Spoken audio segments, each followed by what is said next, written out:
There and Back Again mit Orion, in dem er ein bisschen über die aktuellen und kommenden Herr der Ringe Online Sachen redet. Wenn das andere Ding jetzt noch 15 Minuten geht, können wir mal hier kurz reinhören, wie das so ist. Ich habe es mir 2 Sekunden angeguckt und fand es interessant. So. Excellent. As long as I am loud and clear. I'll do my best not to cough this time. Guck, der Mann ist wenigstens nicht so überzogen laut. Hallo? Das wollte ich nicht. Wo waren wir? Ich weiß noch nicht, ob es da wirklich, ob das interessant ist oder nicht. Können mal schauen. And there's a lot of consternation that seems to have come out of that regarding one of the things that I mentioned, which was a level scaling. Oh, er hat aber... Ja, das ist sein Stream. Mikrofon direkt neben dem Rechner stehen. Das kenne ich, das kenne ich, das kenne ich. Conception about it, there's a lot of confusion about it, and I wanted to kind of clear the air and make sure that everyone understands exactly what we're talking about here. We are not in any way, shape, or form looking at the 150 levels that currently exist and looking at trying to bring them down or lower them at all. We're going to keep that right where it is at this point. There's no intention right now to actually make any adjustments there. So we're still going to keep the level with 1 to 150. Okay, da geht es um die Geschichte, dass man zukünftig runterleveln kann auf die Levels von Freunden und Sippenmitgliedern, die in niedrigeren Gebieten und Indies unterwegs sind, glaube ich, ne? Also wenn du Level, keine Ahnung, 70 bist und Freunde hast, die gerade mit dem Spiel angefangen haben und im, keine Ahnung, großen Hügelgrab rumrennen, kannst du deinen Account für die Zeit, die du da bist, runterskalieren lassen und so wieder dann zusammen mit deinen Freunden spielen, die auf niedrigerem Level rumkrebsen. Das finde ich eigentlich ganz gut. There is no intent to make it so that when you walk into a zone, Warte mal, ich will mal eben so ein bisschen. Zone automatically looks at your level and sets all the monsters to that level. That is not the type of scaling that we're talking about. Okay. It is not. That is not something that we Aber think would make sense. Wie funktioniert das dann? Er hat jetzt gesagt, es setzt nicht die Level der Umgebung zurück. Ach so, nein, natürlich nicht. Es setzt dein Level zurück. That everything is worked inside of Lotro since its inception. The thing that I have consistently stated time and again is that I am all about player agency. The more agency that we can provide our players, the more that the players actually have control over what they're doing, the things that they choose to do, the better that we feel the game is for them. With that stated, what we're looking at from this standpoint is making it an optional system that you can engage with if you so choose to set your level downward. And the reason that we're doing this, or the reason that we're entertaining this, is manifold, right? The main reason that we would consider doing something like this is to make the game more accessible for elder players and newer players. Weil ich bin nicht sicher, dass ich das... Warte mal. Right? The main reason that we would consider doing something like this is to make the game more accessible for elder players and newer das Spiel für ältere und neuere Spieler zugänglicher machen. Das macht Sinn. We have a large contingent of our players who use the Stone of the Tortoise. Ja. Right? So the Stone of the Tortoise is one of those things that slows down the rate at which you gain experience so that you don't actually outlevel the zones that you're traveling in. So you can actually stay in those places for longer and experience them the way that they're supposed to be experienced. Ja. We also have the notion of, or I should, we also have the, it's not really a problem, but we also have an issue where as a new player who wanders into the game, you look at 150 levels and you see that the 1 to 50 experience takes about, 5 to 10-ish days, depending on how much time you're putting into it. Ist aber sehr großzügig. You realize, kleinzügig. this is going to take me a very long time. And you may want to play with your friends. And when you're trying Wobei, to play with your mittlerweile. friends, you're not really able to do so because you're going to make all that content that they're playing completely trivial if you're a higher level player or an elder player. Ja. So you have to either make an alt to go back and play that, or you Da muss man die Alt-Taste drücken. and go and play with it at the higher level. So what we're trying to do is come up with a happy medium where if you wanted to go back and play different areas of the game. Was ich nicht ganz verstehe ist, wenn sie das doch jetzt so einbauen, dass man runterskalieren kann auf ältere Gebiete und so weiter und das Spiel somit für sich schwieriger machen kann, haben dann diese skalierbaren Außenlevel noch einen Sinn? Oder das Runterskalieren innerhalb des Dungeon Finders und Raid Finders und so weiter? Weil da kann man ja auch schon skalieren. Ich bin noch nicht ganz 100% sicher, dass ich das alles verstehe. At a lower level or on level, you can do that. You can opt into that option. Or if you're trying to assist one of your friends who you're trying to bring into the game, or new members of a kinship, for example, you could down level and travel with them for a while. So this is something that has been very near to a few of us, near and dear to a few of us on the team, and it's something that we're now exploring to see if we can get in and adjust so that we can provide that experience to all of the players. Okay. Na gut, also ich werde es mir auf jeden Fall angucken. Yes, it would be everywhere, Billy. It would be if you're doing instances, if you're doing landscape, if you're doing raids, you could downscale. Guck, das für die Instanzen, das verstehe ich halt nicht, weil da kann man ja schon skalieren. We're working on it now to see if we can get the prototype up and running and turn it into something that is available, hopefully, before or around the time that we actually would get the expansion out. Und die Frage ist, behält man trotzdem seine Skills, die man bis zu dem Level, also bis zu seinem Originallevel hat? Weil die können das Spiel ja auch erheblich vereinfachen, wenn man da gewisse Sachen hat, für die die Umgebung und die Instanz noch eigentlich gar nicht ausgelegt ist, so von sinngemäß. So, that was what I wanted to clear the air with to open the show today, because I wanted to make sure that everyone understands that we're not planning to wipe out the way that you currently advance through the game, and we're not trying to turn it into a flat game where there's no where everything is scaled to whatever current level you are. So the overall goal for today's stream is to answer questions, because I'm sure that there are questions out there. And while we just released U39 and things are moving along fairly smoothly. Okay, das ist gut, das können wir zwischendurch aber schön unterbrechen, wenn dieses Ding anfängt. What we're doing, where we're going next, and how things have actually gone with U39. Falls das interessant ist. I will say that the reaction to U39 has been. Ich sollte mir das mal eben irgendwo hinziehen, wo ich sehe. I think that it's going pretty well. And I'm looking forward to seeing how the higher tiers of the raid actually go once they get out there. So now I'll start looking at the actual stream chat and see what's going on. There's a question about the new launcher. Okay. The new launcher, I don't recall exactly when that is planned at this point. Ich wusste gar nicht, dass ein neuer Launcher geplant ist. Wofür? Warum? Up in front of it from a technical standpoint that we're trying to address. The biggest one is obviously the work that we just put up on Before this week. And that is the new server pinning tech that we've actually implemented, which is going to allow us the ability to Handy ausmachen beim allow us the Stream. ability to move specific servers. And I'm sorry, I have my phone on. Allow us to actually move specific areas of the game world onto dedicated servers so that they aren't as impactful to other areas of the game. The objective there is to try to mitigate some of the latency issues that we've had. Interessant. Also kann man Gebiete, in denen gerade extrem viel los ist, einfach auf einen Ersatzserver sozusagen schieben, ohne dass man tatsächlich den Server wechselt, sondern nur intern, damit die Spieler, die damit nichts zu tun haben, sozusagen, in den anderen Gebieten nicht unter dem Serverlag zu leiden haben. Das ist interessant.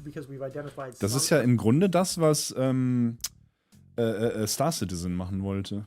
Nur halt weniger komplex, aber trotzdem. Areas of the world that are more egregious than others and have been causing some of the more difficult, some of the higher impact lag and latency issues that we've been seeing. Warum? Wie kommt das, dass manche Gebiete mehr, also abgesehen von den Spielerzahlen, wenn Orion sagt, es gibt Gebiete, bei denen das öfter passiert, im Sinne von, das liegt am Gebiet, würde mich mal interessieren, warum? Warum sind da mehr Gegenstände oder was? Ist da mehr interaktiver Kram? Heißt das, es gibt weniger interaktiven Kram in der Zukunft? There's a question also about what we just discussed in the level scaling, downscaling, whatever you want to call it. We'll come up with a fancy name that'll make sense. But there is a question about would it be... Oh, I already answered that. It was old Benny's. All right, so let's look at the next one. So this is from... Also, er hat sich in der Frage The vertan. ally grind really puts a hindrance on getting multiple characters raid ready for higher tiers. Are you looking at changing that? So this came up with Ja gut, one. mit Raid-Tiers haben wir im and Moment noch nicht viel zu tun. The answer is not an easy one. There is a needle that needs to be thread, right? We need to find something and find a way to address a couple of things. Allies are one, virtues are another, and obviously just the level banding itself is another thing that we need to look at. We're addressing the level banding right now, right, in the work that we're trying to do to figure out if we can actually get the level scaling stuff to work the way that we want it to, and if it actually is a successful and viable way to integrate into the game, something that actually is enjoyed and played through by the players. So that's kind of part one of this. Part two is looking to the future and seeing how we can alleviate some of the difficulty, because what we're seeing more and more, certainly from our top end players. This isn't necessarily something that exists sind wir nicht. for those who aren't really, screaming to the top of the game and trying to get through the raids and whatnot. But our top end players, those players who've been with us for a while, who actually enjoy this type of play, are definitely seeing it, are seeing a drop off in their ability to keep up, or to match what they would need in order to be able to participate in those different spaces. Da fällt irgendwie jedes MMO irgendwann rein, kann das sein? Du konzentrierst dich so stark auf die ganzen High-Level-Raider und die Top of the Pops sozusagen, die laut auf Social Media und auf YouTube und so weiter sind. Die ganzen riesen Raid-Gilden-Leute und so, dass du irgendwann echt nicht nur die Leute verlierst, die noch längst nicht mit Raiden anfangen können, sondern auch die Leute, die schon irgendwo in den Raids und im Endgame sind, aber dann das Problem haben, dass sie irgendwie 5 bis 6 verschiedene Ausrüstungstier und so weiter nachholen müssen, die halt einfach, um die sich nicht mehr gekümmert wird, weil man sich nur um die Top-Tier-Geschichten kümmert. Das habe ich schon irgendwie so oder ähnlich bei vielen, vielen, vielen MMOs gehört und gesehen. Darum, ich bin auch eigentlich echt froh, dass Herr der Ringe immer viel für die Low-Level-Gebiete macht. Aber was halt wahrscheinlich echt ein bisschen fehlt, ist dieses Gebiet kurz vor super Endlevel. Also nicht ganz das komplette Endgame, sondern kurz davor. Ich denke mal, das ist eine der stressigsten Zeiten, wenn man alles 5-mal sammeln darf, damit man auch am Endgame teilnehmen darf, sozusagen. Multiple sets of allies to satisfy whatever class and particular build you're running at any given time. And sometimes you have even multiples. It is not an easily solved problem, but it is one that, yes, we are looking at, and one that we are hoping to have a solution for. Not necessarily in the near future, but at some point in the future. So yes, we are looking at it. Would you retain the XP gains from those zones? So that's an open question right now as to how that would be parsed. And would you retain how the that would be XP passed gain? on to the character who is downscaled. Ach so, es geht wieder ums Downscale. The immediate thought is that we would probably have to institute some other methodology for getting them. Getting that XP back to the character, and it would not necessarily be the same way that you earn it while you're in that space now. Das macht So Sinn. that's an open question that we're still looking at and trying to figure out exactly how we'd handle.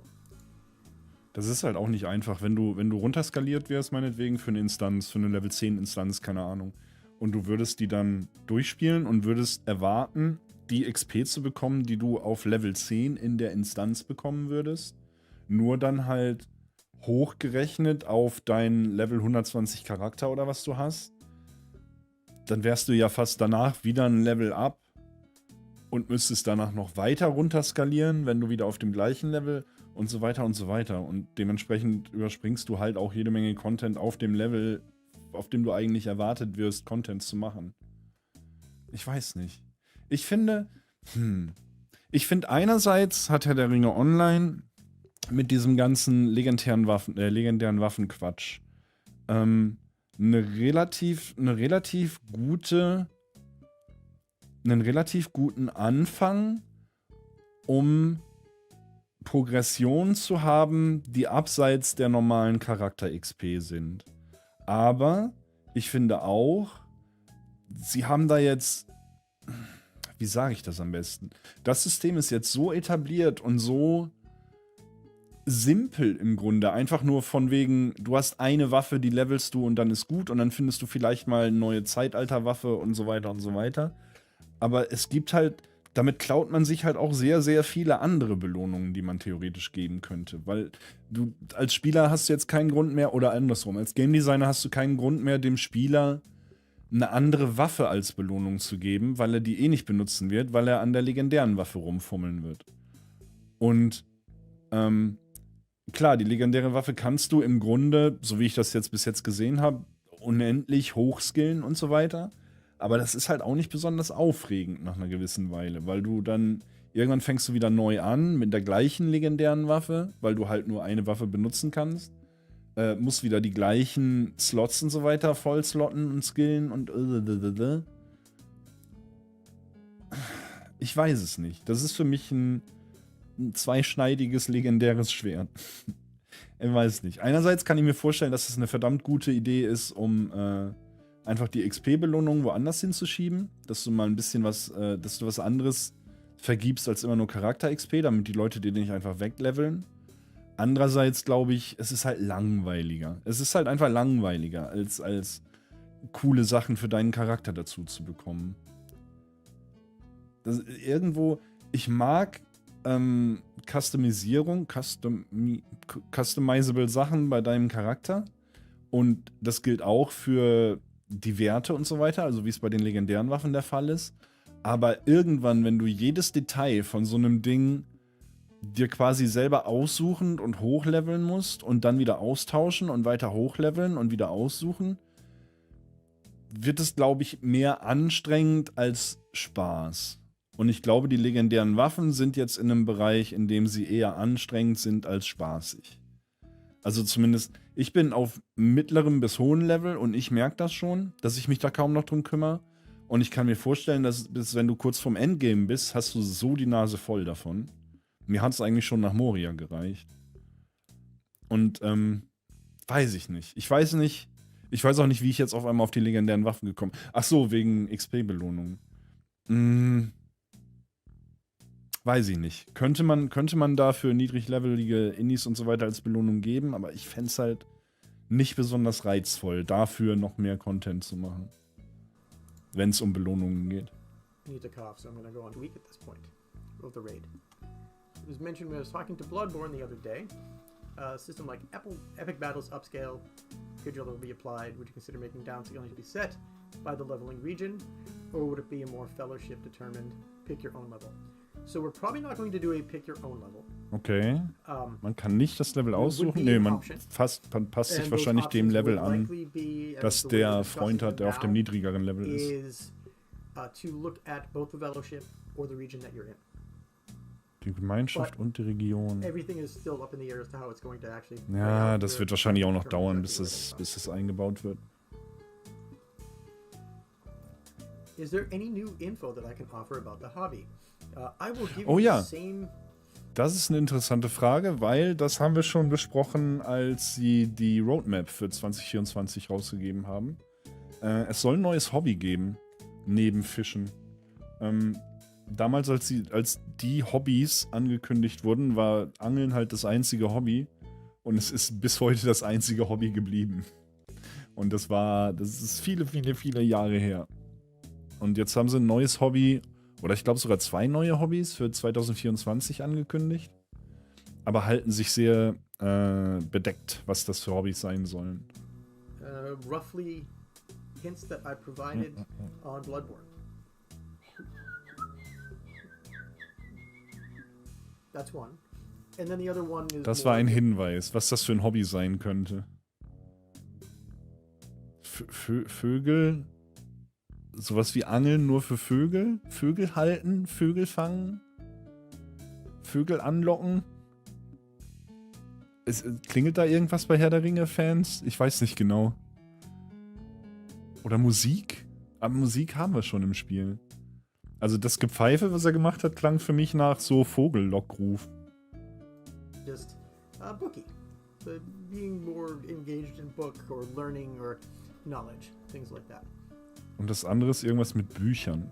Again, the launcher still in works. Aber er will es noch nicht verraten. Also quasi lesen, wahrscheinlich Geschichten schreiben. Ich schätze, das zweite Hobby ist dann Geschichten schreiben, so à la Bilbo, dass man bestimmte Ereignisse im Spiel mehrfach machen kann oder so, um dafür Geschichten zu lernen, und dann kann man Geschichten darüber schreiben und keine Ahnung, die verkaufen, und wer die dann liest, bekommt XP für was auch immer, wovon dieses Buch handelt und so weiter. Sowas könnte ich mir vorstellen. Oder halt, man kann die in seine Wohnung stellen, in sein Haus. Aber das mit den Vögeln, keine Ahnung. Ich weiß nicht, was das ist. Ach so, in Edmores. Ettenöden-Fragen. Okay, wenn ich die Frage richtig verstehe, gibt es irgendwelche Pläne, um Griefing und so weiter in den Ettenöden zu verhindern, also im PvMP. Das Herr der Ringe PvP besteht quasi darin, dass eine Seite Monster ist, eine Seite sind die Freien, also die freien Völker. Und man muss gegenseitig Gebäude erobern. Es gibt 1, 2, 6 Gebäude oder was, oder 6 Festungen auf der Karte. Die wollen erobert werden. Und je nachdem, wem die Festung gehört, dem seine NPCs stehen da. Und dann kann man entsprechend Quests machen. Wir gucken uns das mal an. Irgendwann demnächst spielen wir mal Herr der Ringe Online PvP. Einfach nur, um zu gucken. Und die Frage ist jetzt, ob es irgendwas gibt, was man dagegen tun kann, dass sich einfach jemand von der Gegenseite in den Raum schleicht und sich versteckt, so wie ich es verstehe, während die andere Seite das übernimmt, damit man das dann einfach wieder schnell zurückerobern kann und so weiter und so weiter. Oder halt in den Kampf einmischen kann, um den Switch von einer Fraktion zur anderen zu verhindern und solche Geschichten. Freeps will never really be able to kill freeps. That's not something we can allow.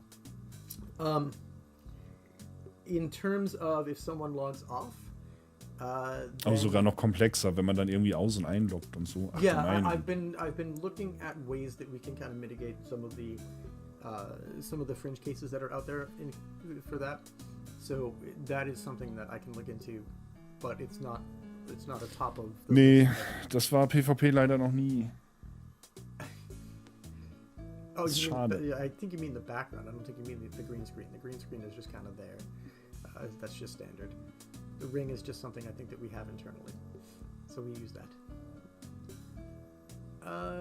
All 13 areas of the moors pinned in B are just a few. Oh yeah. So the pinning tech right now, the entirety of the Etten Moors is actually on the pin server. So is Ich weiß nicht, was der Pin-Server ist. Wedding. No, not pre-wedding. Whatever it is. But yes, there's Ministerieth is on there along with the Etten Moors. So both of those are actually removed from the general. Ach, das ist, glaube ich, die Geschichte, die er vorhin schon meinte, mit diesem Auslagerserver. And in the upcoming bull roar that we have for the first U40 content tests or content release will be another time for us to test that. U40 ist Update 40. That more people log in because we want to make sure that the tech is working and that it actually does have an impact on the overall game, and also to see exactly how well it's doing to hold what we're attempting to do with it, right? By keeping those servers from affecting or impinging on any of the created instance spaces, whether they be raids or instances or just people who are actually meandering around the world. We want to make sure that this is actually something that's addressing some of the core latency issues, and at least get the feedback on it to see exactly what it has done, or if it will. If it is having any kind of impact at all. And the goal, obviously, is to continue finding and addressing any of these issues. And the reason that I'm talking to this a little bit more directly now is because I'm part of the team that's doing the strike force for it to determine what really needs to get addressed yet. And we're going through this on a weekly basis to inform more people so that we can actually have more open discussions about it. I didn't mention that in my last stream. So the question is that I mentioned in the last stream that I felt the tier 2 raid was a little overtuned. Is there any work in progress to hash out the difficulty in tiers? That was on Bloodborne's stream the other night. We aren't doing anything right Ich now weiß nicht, was das für ein Bloodborne-Ding ist, von dem er immer redet. Das habe ich noch nicht ganz the focus raus. has been more on tier 4 and tier 5 to make sure that they're ready to go out the door. The mechanics that are added in tier 4 and tier 5 do alter the way that the initial fight, Suna. second fight, and third fight all play out. So we needed to make sure that those were done, that the new mechanics that are introduced are rather obvious, that they're doing what we expect them to do, and that has taken precedence. By the time that we get to U40, or even the next release, maybe that gets us to the tier 5 release, there might be some opportunities in there to make adjustments to the tier 1 and tier 2 experiences. Tier 3 is going to stay right where it is. Tier 2 is actually not in as bad a spot as I think that tier 1 is. Tier 1, I think that the first 2 fights are not that bad. I think that the Ja, das geht alles an mir vorbei. Raiden bin ich noch nicht. Hör auf jetzt, bitte. So the question is, this is, I believe, to the server pinning that we're doing. Would it increase the performance for both that area that's moved and the rest? Die schleicht schon wieder zum Sofa. So the hope is that because of the nature of the work that's been done, that this would address the game on the whole and also those Katzkatze. particularly non-performant areas. Das ist nicht cute. Die ruiniert mein ganzes Sofa. Nichts davon ist cute. Geh von der Couch weg. Ja, den blöden Teppich darfst du kratzen. Der ist eh alt. If and when there's 64-bit servers rolling out, someone in the other games fan Discord said we'll get them. Nein, ich höre dich doch Before schon the wieder. other game, is it true? Or is it? Yeah. So Ja, und dann hängst du the da fest. testing. Was hast du davon? This is an interesting one. Komm mal hierher.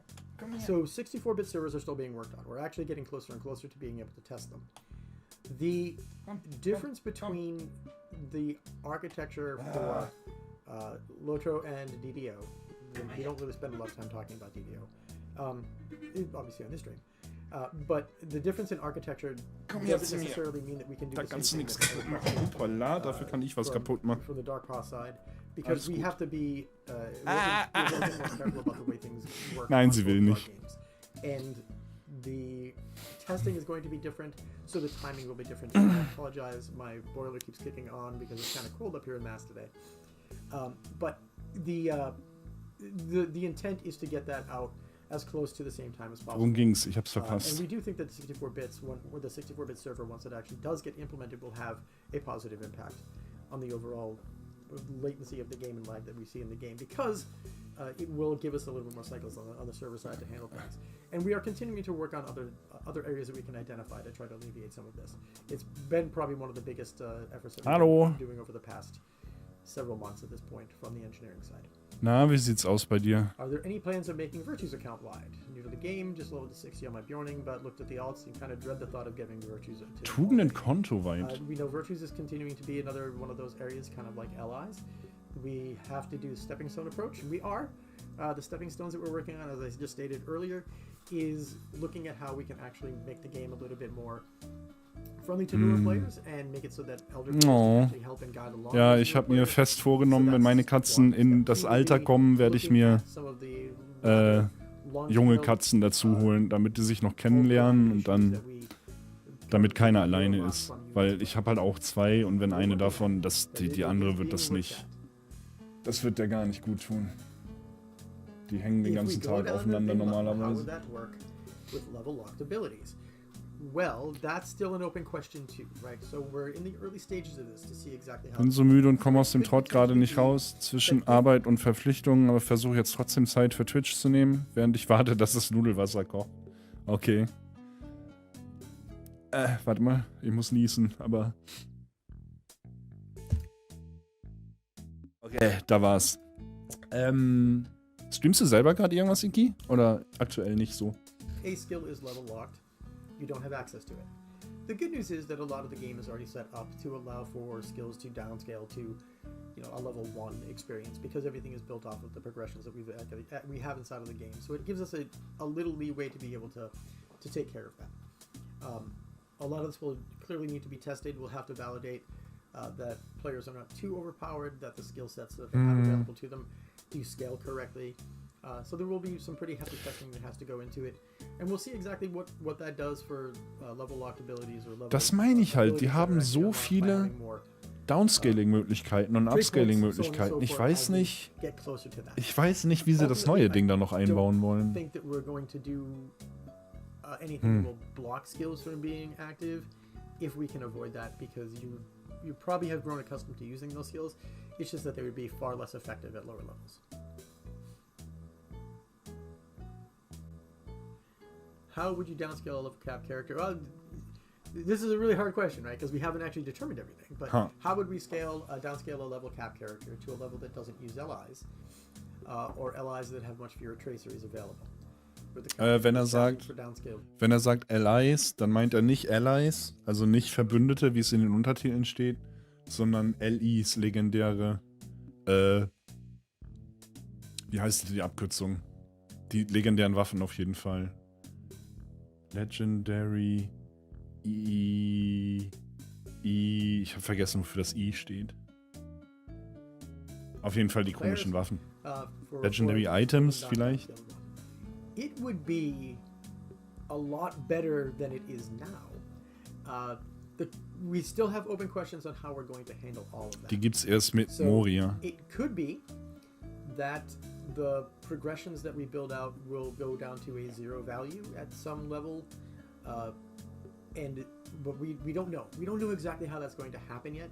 We just know that we're looking at it to see if this is something that is viable and that we can execute on to make it better for elder players to assist newer players.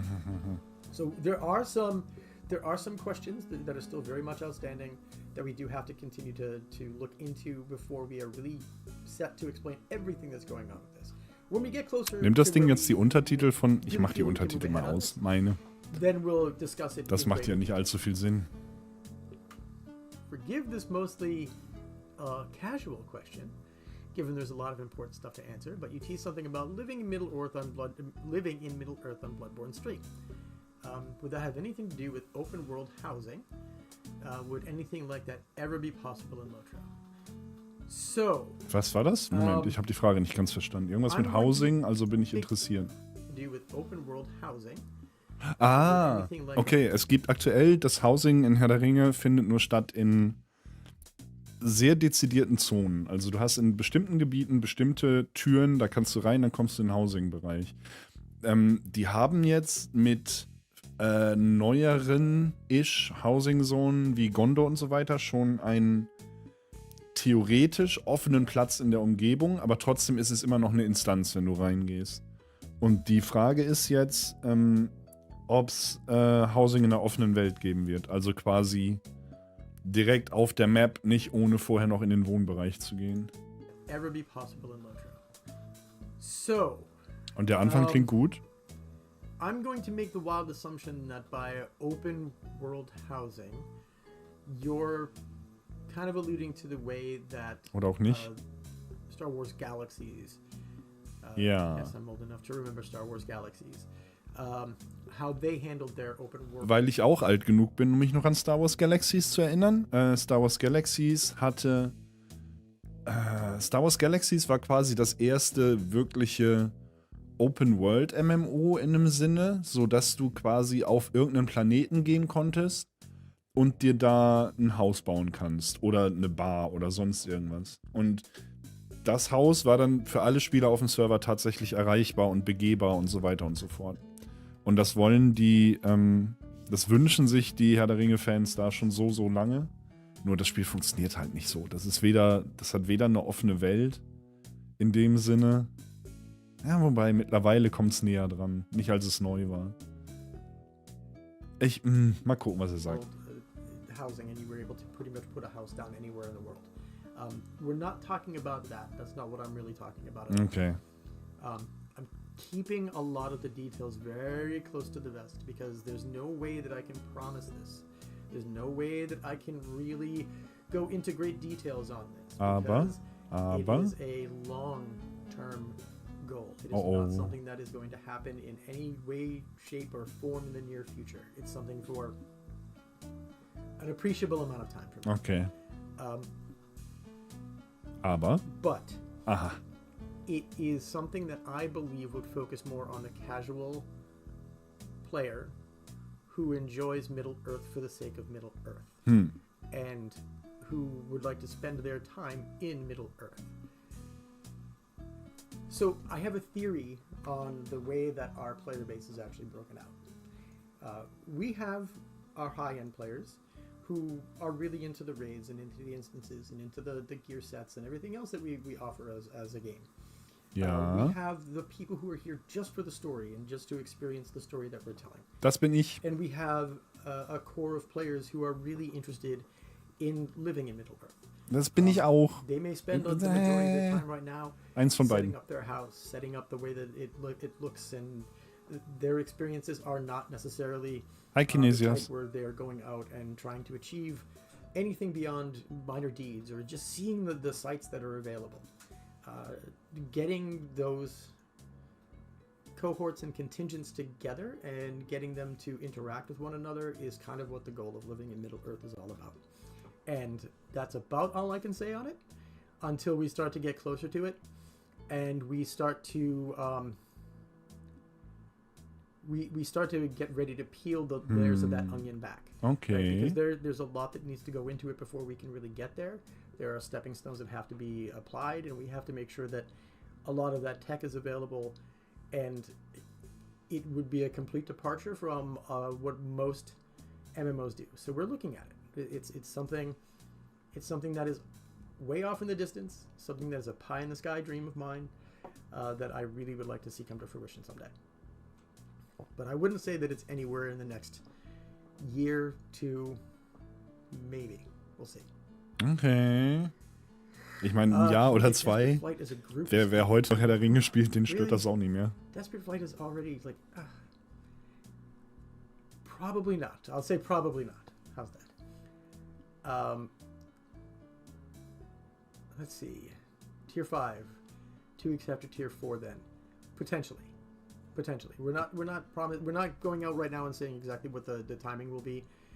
We want to make sure that everything's baked and cooked and ready before it actually goes out.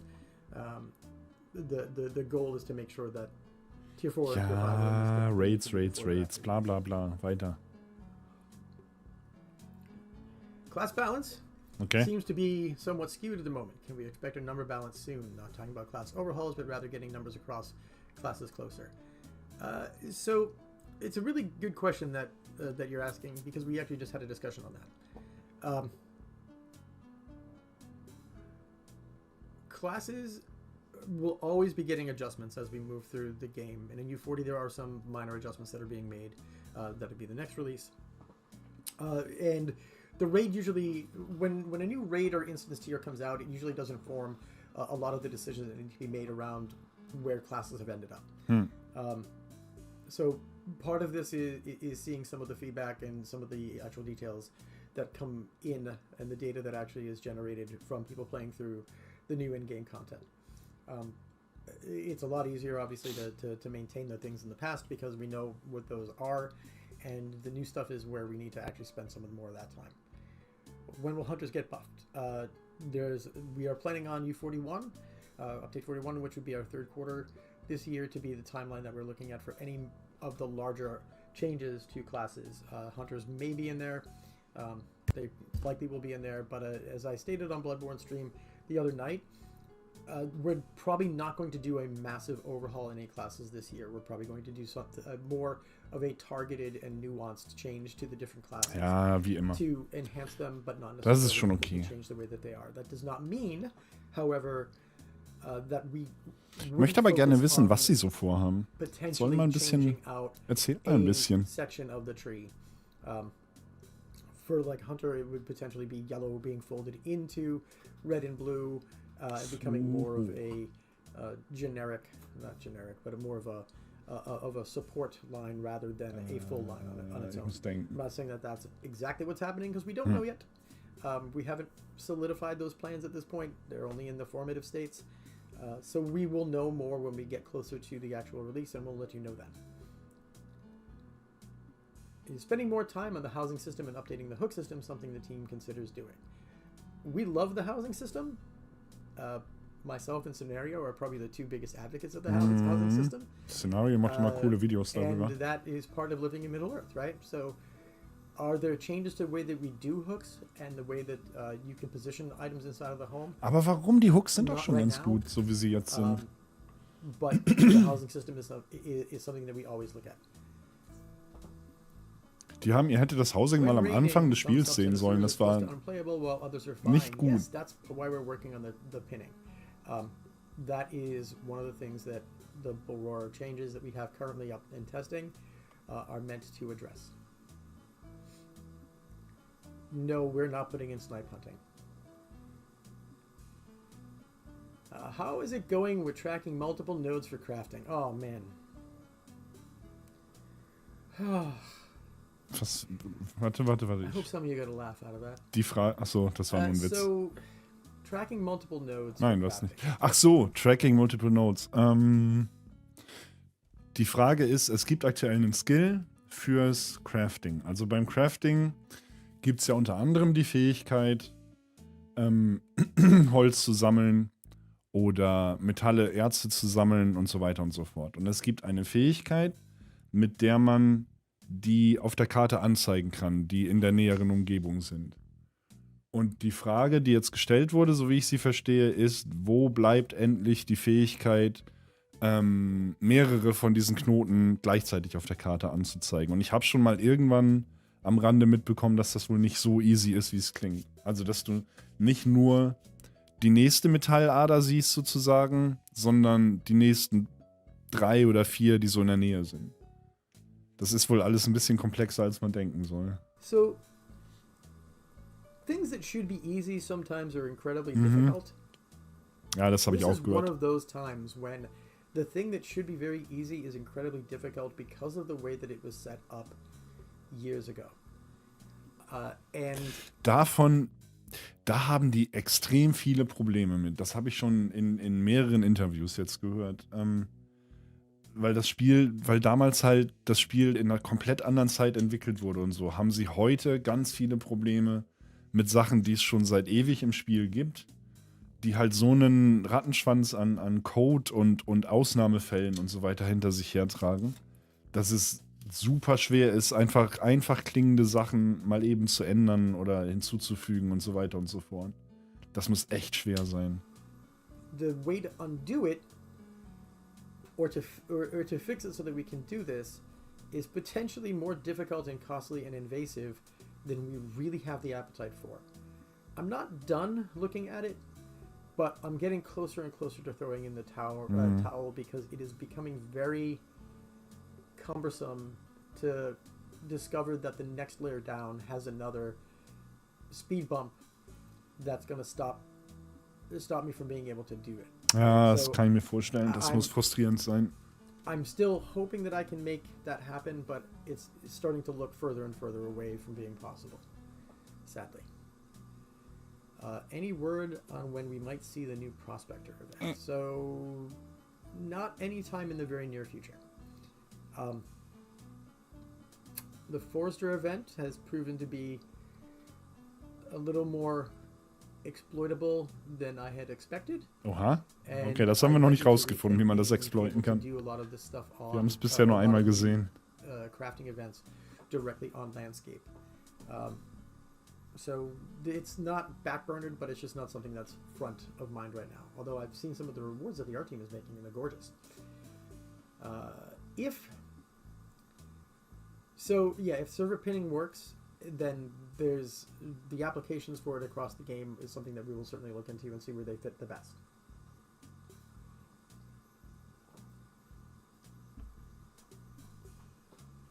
If we don't have enough raiders for Umbar content, as well as 6-man content, okay, that's just a statement. I don't really know if there was a question there. All right, let's see. Let's get down to the next questions. Oh, ich kann mir vorstellen, wie ihr da im Stream sitzt und irgendwie 6 Leute zugucken und so. Das ist echt. Tut mir mal einen Gefallen und achtet drauf, wenn ihr auf Twitch diese offiziellen Streams auf dem Lotro-Channel seht. Da sind manchmal so wenig Leute, das ist so krass. Also bei den Lotro-Streamern, bei den Spielern ist schon nicht viel los, sag ich mal. Aber wenn die ihre offiziellen Streams machen, das ist so, ich habe so Mitleid teilweise. Da sind dann irgendwie 5, 6 Leute im Chat oder so. Und die sind natürlich alle total begeistert. Und dann sitzt da der Lead Community Manager und weiß nicht, was er noch für Fragen beantworten soll, weil keine mehr da sind. Oh, das ist immer ganz... Gerade anfangs. Ja, sorry, ich musste niesen. Manchmal ist das schon fies anzugucken. UB40 joke hidden in the U40 spaces, you'll be disappointed. You'll probably be disappointed. Just gonna say, you'll probably be disappointed. Danke. Skirmishes. So, since I alluded to it during the stream with Bloodborne, ich weiß nicht, von welchem Stream mit Bloodborne er die ganze Zeit redet. Oder ob ich irgendwas falsch verstehe. Ich weiß nicht, wen er da meint. Nein, scheiß auf Scharmützel. Niemand interessiert Scharmützel. Scharmützel war so eine Fehlentwicklung. With adding new rewards to older skirmishes is that so many players at this point. Ich finde es übrigens toll, wie du in HDRO aufgehst. Ich weiß noch nicht, ob ich in HDRO aufgehe. Die Leutchen, die hier zugucken, gehen drin auf. Das freut mich sehr. Ich habe jetzt schon mindestens 3 Leute überredet, das Spiel anzufangen mit den Streams. Oder zurückzukehren. Ich weiß bis heute nicht, wie ich das gemacht habe. Aber ich mag Herr der Ringe. Und ich mag diese kleine Nische, in die ich mich hier reingezwängt habe. Aber ich will auch Dragon's Dogma weiterspielen. Und ich will auch Baldur's Gate weiterspielen. Und damit müsst ihr dann leben. Weiter geht's. Es gibt halt auch, es gibt keine Sau. Es gibt Iki. Es gibt mich und eine andere Streamerin. Und wir sind immer die einzigen 2 Personen, die Herr der Ringe Online Sachen auf Twitch in Deutsch spielen. Das sind genau wir beide. Ganz, ganz selten mal noch wer anderes. Aber immer wenn ich gucke, sind das entweder ich und, wie heißt sie nochmal? Ich und Namen, ey. Warte mal. Warte, ich kann es dir gleich sagen. Herr Ringe Online. Die wird dann nämlich auftauchen irgendwo. Keep Smiling. Es sind immer ich und Keep Smiling. Das ist mega cool. Aber wir sind halt auch dementsprechend viele Leute gucken sich das halt auch an. Also wir sind da meistens ziemlich alleine. Weiter. Plenty. And being able to put in ich will mich auch nicht... Okay, jetzt sind wir da. Ich will mich auch nicht... Macht doch nichts, geht um Spaß. Alles richtig. Ich will mich aber auch nicht zu sehr, also zu 100% auf ein Spiel versteifen. Vor allem nicht, weil ich nicht weiß, und das mag jetzt doof klingen, weil ich nicht weiß, wie lange es Herr der Ringe noch gibt. Herr der Ringe Online.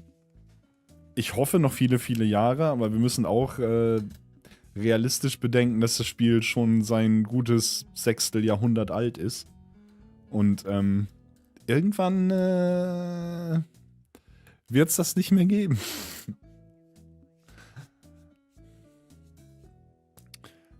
Bleib Variety-Streamer. Ich habe ja immer noch, also meine aktuelle Nische ist so ein bisschen eine sehr enge Auswahl an gruppenbasierten Rollenspielen mit einem starken starken Fötus auf Herr der Ringe aktuell. Ich kann nicht mehr sprechen, wie man merkt. Aber einfach nur, weil ich gerade auch selber sehr viel Bock drauf habe. Das hat mich gerade wieder ein bisschen gefesselt, das Spiel. Get the rewards without really doing anything. So, I'm not saying no. I'm saying that if we... Ich habe schon die Frage vergessen.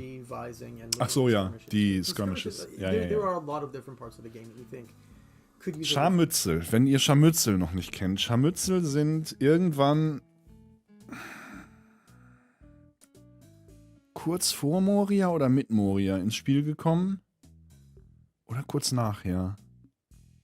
Nein, in Moria gab es die schon. Das sind so kleine Mini-Dungeons, mehr oder weniger, die man mit sich selbst und einem NPC-Begleiter spielen kann. Auch mit mehreren Spielern, aber hauptsächlich sind die halt gedacht, dass man die alleine spielt. Ich glaube, WoW hatte mal was Ähnliches und darum hat Herr der Ringe das dann gemacht. Und die haben sie halt eingebaut mit viel Trara und dann hat die irgendwie niemand gespielt gefühlt. Und das war so ein bisschen einer von mehreren komplett Fehlschlägen an dem, was zumindest gefühlt, nach meinem Verständnis, Fehlschlag, das zu erkennen, was die Spieler tatsächlich wollten. Das gab es ein paar Mal. Nicht immer, aber ein paar Mal. Und eigentlich, jetzt hast du halt überall in der Welt so Scharmützellager, in denen nie jemand ist, weil niemand die Belohnung haben will, die es da gibt, weil niemand die Belohnung braucht, die es da gibt. Weil es die hast du halt mit 2 Quests schon längst überlevelt. Weiß ich nicht. Scharmützel sind nicht so meins. Irgendwann machen wir mal einen Scharmützeltag und probieren die ich nicht kenne, aus. It's just another. There's a myriad of things that we would love to do. As I said on Bloodborne stream, I wish I could print time, not money, because time is the thing that is the most restrictive for me, and I think for the team at large, is that we just don't have enough time to do everything we want to do. If we had the time to do everything we would want to do, we'd be meeting a lot of the different desires that that you have as players, and we want to continue to meet as many as we can. It's just that we have to find the time to do a lot of them. So it's a matter of time. It's a matter of where it fits on the overall scale of things that need to be done or that we want to have done. So I can't say that skirmishes won't get touched in the future. I just think that they're not the highest priority at this point. Okay, damit kann ich leben. There was a question about carry-alls too, and I need to validate something. Because I'm pretty sure we're working on the Carry-All rename. Carry-Alls sind diese kleinen Taschen, die ihr kaufen könnt. Ich glaube, die gibt es nur im Store. Die automatisch Kram sammeln. Wie zum Beispiel so Handwerkstäschchen, die alle Handwerksgegenstände automatisch aufsammeln und so weiter und so fort. Damit die nicht das Inventar voll stopfen. Die gibt es für Crafting-Material. Die gibt es für Musikinstrumente. Für Geld, aber das zählt nicht. Für Rufgegenstände. Für Quest-Gegenstände. Ich weiß nicht, ob es noch einen 5. gibt, aber die fallen mir jetzt so spontan ein. And I'm gonna do this real time, real live right now. Because I know that we're working on something there. It's just a matter of when it's coming. So I'll see if I get a response. Let's see. Can we get carry-alls for outfits? Ja, bitte. It's money in the bank for you guys. Ja, jetzt. Ich kann dir genau sagen, was er sagt. Wir haben doch einen Kleiderschrank. Mit dem Kleiderschrank verkaufen die sich dumm und dusselig, weil die beim Kleiderschrank immer wieder +5 Fächer für 4 Euro verkaufen können und die ganzen Herr der Ringe-Spieler kaufen das wie blöd. Ich inklusive. That's what the wardrobe system is ja, meant to do. genau das. So I'm not certain what you mean by that. If you can clarify it a little bit more, maybe I can help, but I don't know. I mean, if it's just for cosmetics, yeah, I mean, we could potentially make a cosmetic carry-all if it was necessary and if it was desired. I don't see why we couldn't. Sure, I can put that on the list of things we can look at getting done at some point in the near Aber wozu? Wozu?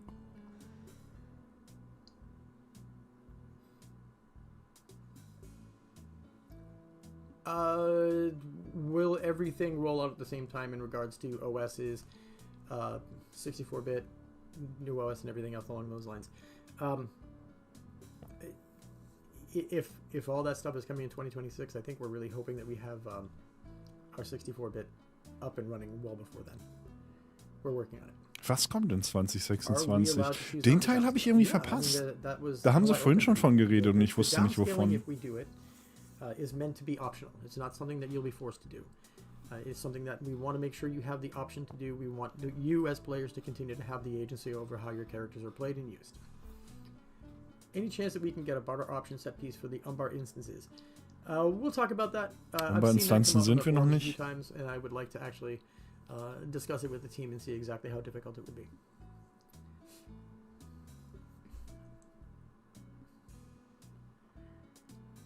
Orion, any opinions on removing or balancing short, cooldown, immediate skill status like minstrel piercing cry?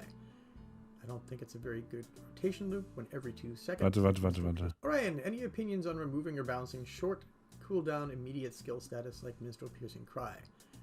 I don't think it's a very good rotation loop when every 2 seconds you use an immediate skill to cut your animations. Okay. This is a really loaded discussion point. It also shows that you understand a little more about the nuances of the combat system than Ich bin nicht sicher, ob ich die Frage hundertprozentig verstanden habe. Use an immediate skill.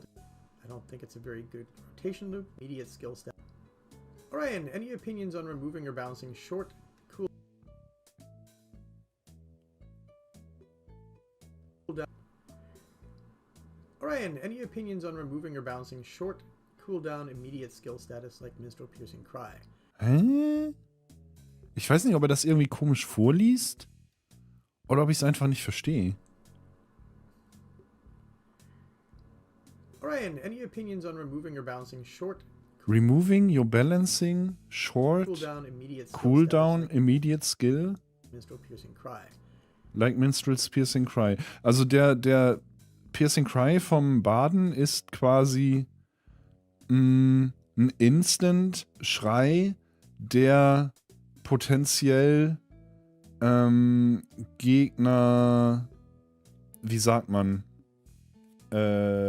ausnockt. Nicht, dass sie sich nicht mehr bewegen können.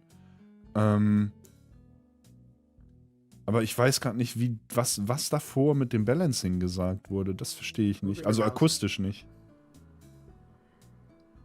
Orion, any opinions on removing or balancing short, cooldown, immediate skill status like minstrel? Immediate skill status. Removing short cooldown, immediate skill status. Piercing cry. I don't think it's a very good rotation loop when every 2 seconds you use an immediate skill to cut your animations. Oh. Also den Teil verstehe ich. Also es ist ein bisschen nervig, wenn man alle 2 Sekunden auf einen Instant drücken muss. Rotation loop when every 2 seconds and cry. I don't think it's a very good rotation loop when every 2 seconds you use an immediate skill to cut your animations. Okay. Sagt er to cut your animations? Rotation loop when every 2 seconds you use an immediate skill to cut your animations. Okay. Ich habe echt manchmal Probleme, Orion zu verstehen. Loaded discussion point. It also shows that you understand a little more about the nuances of the combat system than maybe everybody does, right? So our more casual players, those who spend most of their time on landscape and don't go into instances or really participate in the high-end instances or high-end raids, and who are more content to just play the game at the pace that they want to, don't necessarily know about the animation cutting. They don't necessarily know that the immediate skills can do that. They don't necessarily know that they can chain together a whole bunch of skills in ways that kind of... Der Spieler benutzt den Instant Skill, um quasi die Animation eines längeren Skills zu cutten, abzubrechen, wenn dieser längere Skill halt zu lange dauert und man in der Zeit sozusagen lieber mehrere kurze Skills aneinanderreihen will. Und dann kann man den längeren Skill, der im Grunde schon durchgeführt wurde, aber noch in der Animation hängt, abbrechen, indem man einen kurzen Schrei rausschickt und sozusagen einen, wie heißt es bei Dark Souls, wenn man so eine Animation, du weißt, was ich meine, quasi den Animationsloop breaken, um danach wieder einen neuen Skill abzuschießen. Das ist, auf die Idee wäre ich gar nicht gekommen. What we're designing initially. However, there is a group, I should say, there is a contingent of players or a cohort of players that look at this as being the epitome or the apex of knowing the game inside and out. So removing that would do some harm to that contingent. And it's something that we talk about. Most specifically, we talk about it and how it impacts the Ettenmoors. And it might be why we've leaned away from das macht a Sinn. lot more immediate skills. Das betrifft halt die Entenöden wahrscheinlich ganz besonders, also den PvP-Teil. Weil dann wird's halt unfair. Dann betrifft es andere Spieler und so weiter. Dann kann man Skill-Rotations machen, die eigentlich nicht gedacht sind für den Charakter, indem man sein eigenes Skill-Rotation quasi abkürzt. Kann ich nachvollziehen. We moved into more of the fast skills in some of our revisions and some of our revamps. But the immediate skills that exist are there for particular reasons, and we're not going to necessarily get rid of them. We don't want to change the way that people have been playing the game for years without a valid reason or a way to actually put that feeling back in. So there's no plan at this time to change the way that those work. If you choose to do it, you can, and it does give you a slight advantage in combat. But it's not something that you have to do in order to play your class correctly or well. Macht Sinn. Macht Sinn. Du willst die Spieler nicht vergraulen, die das machen, weil das sind halt deine Hardcore-Spieler. Does SSG have any projects in the works beyond LOTRO and DDO? If we did, I wouldn't be able to talk about them on the stream. Will there be a special reward system to it? Das war kein Nein. Das war kein Nein. Hat Standing Stone Games aktuell noch andere Spieler in der Entwicklung als Herr der Ringe Online und DDO? Das war kein Nein. Oh, ich würde gern mal ein aktuelles Spiel von denen sehen. Ich würde gern wissen, was die machen mit aktueller Technik.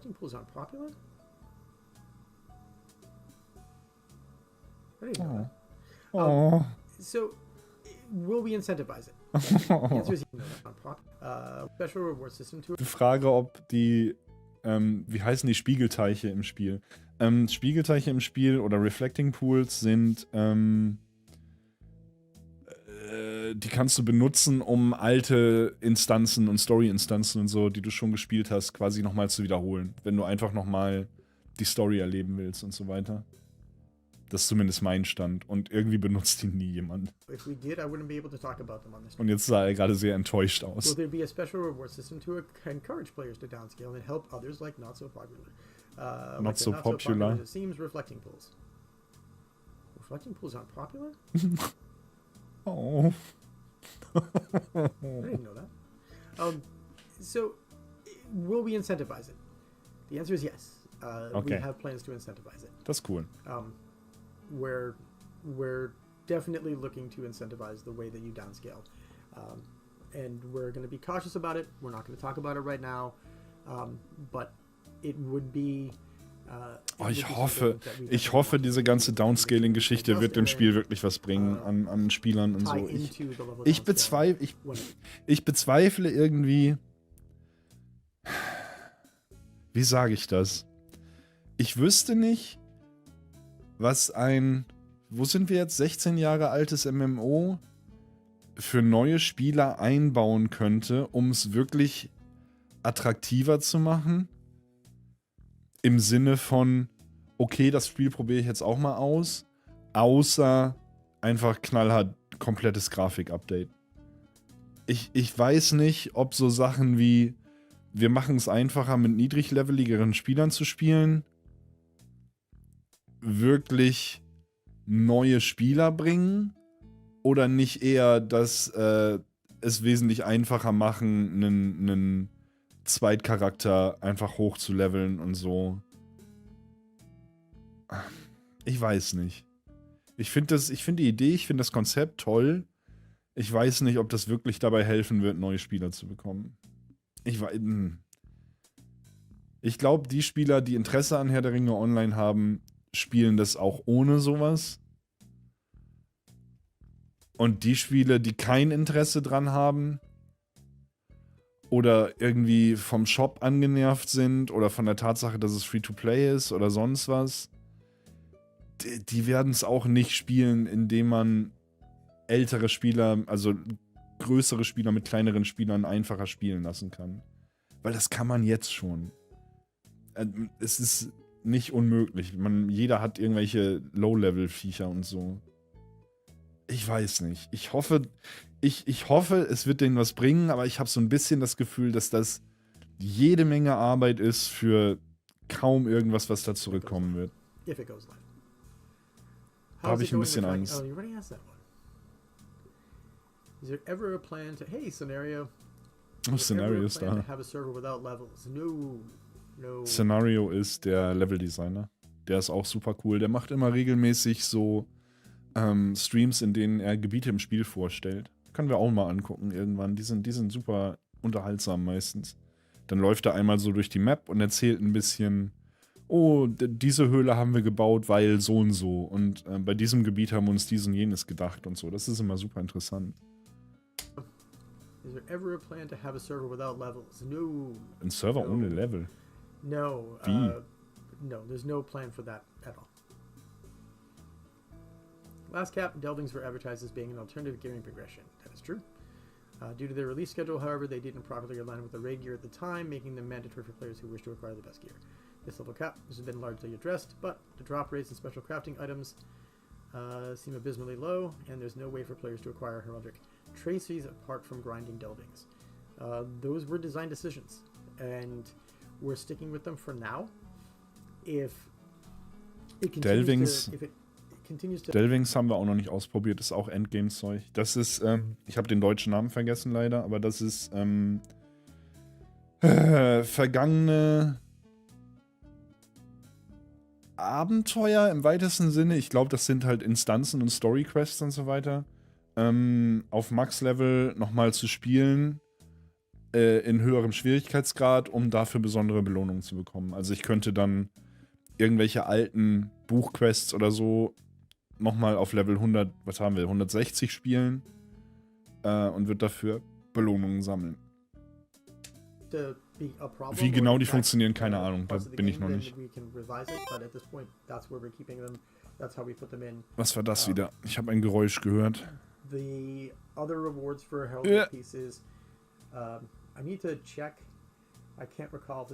Da sehe ich nichts, da muss es YouTube gewesen sein. Da sehe ich auch nichts. Warum geht mein Alert wieder mal nicht? I can read all I want about the class, but I wish I could just take them for a spin on a practice dummy or with all the skills or something. Warte mal. Ich muss jetzt mal rausfinden, was hier gerade passiert ist. Irgendjemand hat doch wieder irgendwo gefollowt oder gesubbt oder so. Und ich hab's verpasst.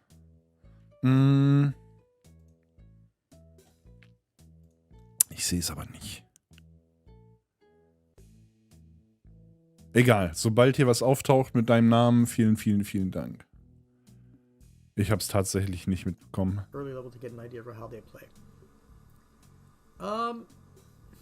Was war die Frage?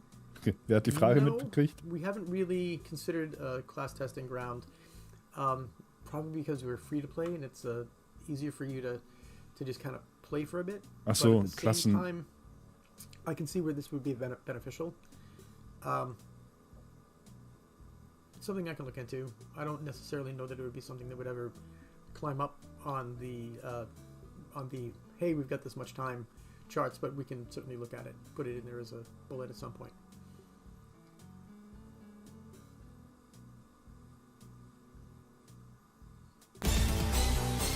Siehste, da kommt's doch. Danke, René. Das war YouTube, das brauchte man ein bisschen. Vielen, vielen Dank. Oh, I see. So like the advertisements and changes that are being made. Yeah, that's not, again, not my bailiwick, so I don't really feel like I can actually comment on that with any kind of credibility at this point. Okay, gut, dass wir die Frage verpasst haben. Er hat keine Antwort. Hey, so here's the update, real time on carry-alls.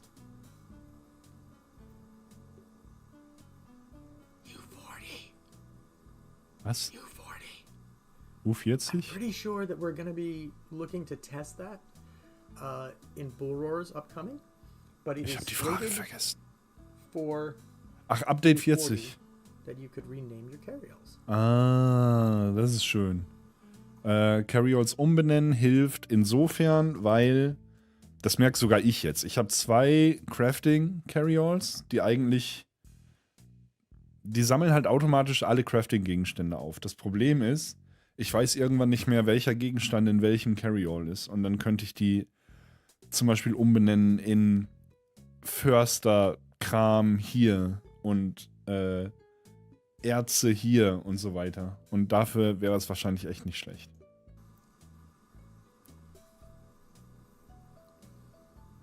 Wir sind, glaube ich, gerade durch Update 38, oder? Oh, das ist super nett. Dankeschön. Ich weiß nicht warum, aber es ist super nett. We're always going back and looking at classes. We always have discussions about our classes and how we can rework them, how we can revise them. I don't want to call it a problem because it's not a problem. The difficulty that we have. Was haben sie da umgeschmissen? Irgendjemand ist gerade irgendwas umgefallen. Lass Lass mich mal kurz gucken. Nur mal eben sicher gehen, dass da nichts passiert ist. Gleich wieder da.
Nee, nix passiert. Alles gut.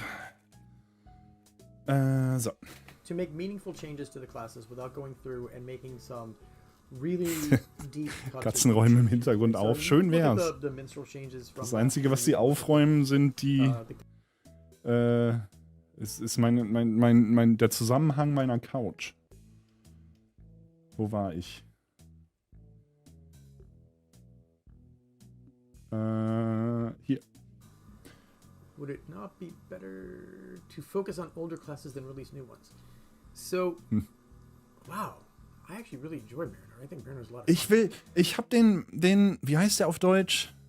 Die neue Klasse Seefahrer. Ich habe den Seefahrer noch nie gespielt. Ich möchte ihn gerne mal spielen. Der sieht spannend aus. Aber dafür muss ich warten, bis ich Umbar kaufen kann. Und im Moment kann ich es noch nicht. Ich warte drauf, dass es das im Spiel für Punkte gibt. Und wir sind da eh noch nicht, deswegen lohnt sich das nicht, dafür Geld auszugeben bei mir. We're always going back and looking at classes. We always have discussions about our classes and how we can rework them, how we can revise them. I don't want to call it a problem because it's not a problem. Okay. The difficulty that we have, and some of what we've actually done to ourselves, is put ourselves in a position where it's more difficult for us to make meaningful changes to the classes without going through and making some really deep cuts or deep changes, right? So I mean, das haben sie schon mal gemacht mit, ich weiß von Baden und ich weiß von Hüter, Waffenmeister ist eigentlich immer schon davon gekommen, aber einige Klassen haben sie schon mal um einiges umgeräumt. Und ich glaube, das letzte Mal, dass ich weiß, als sie die Skill-Trees eingebaut haben, diese Farb-Skill-Bäume mit Gelb, Blau, Rot. Also Angriffsspezialisierung, Verteidigungsspezialisierung und Klassenspezialisierung. Und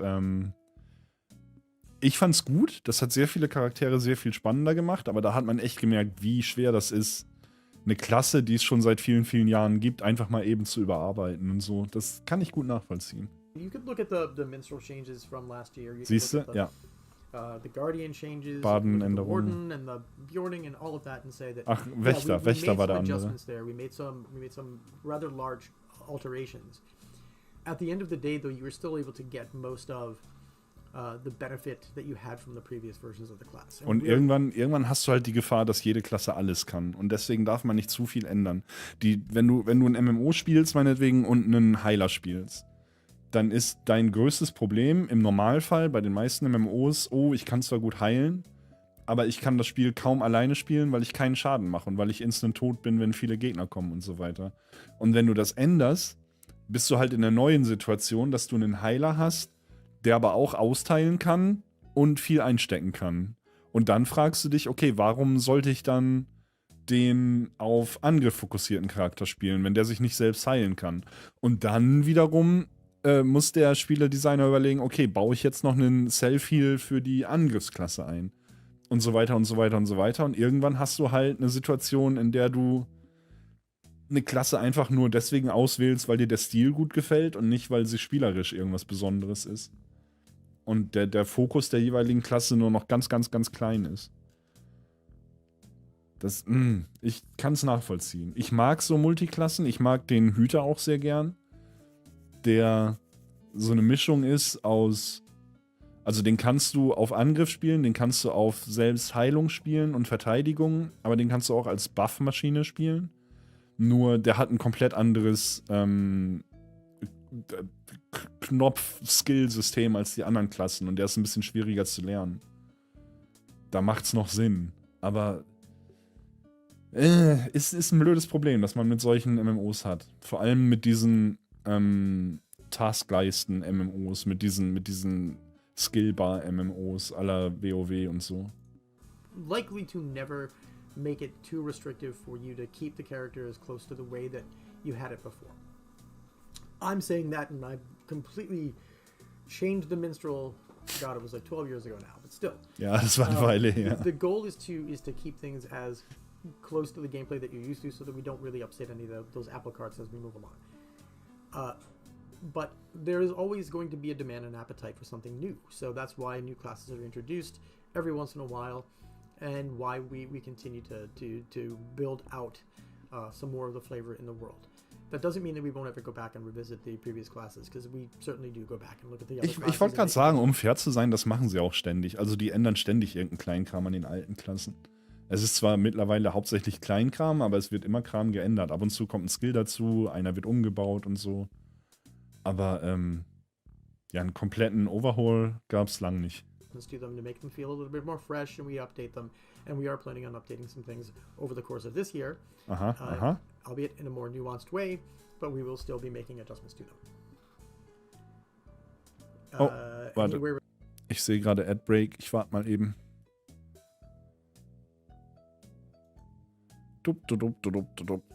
Eine Minute. Ask me anything. Falls noch irgendwer hier ist von den Subs. Ich will ja nicht gemein sein und das Video einfach weiter gucken. Vor allem nicht, wenn ich sehe.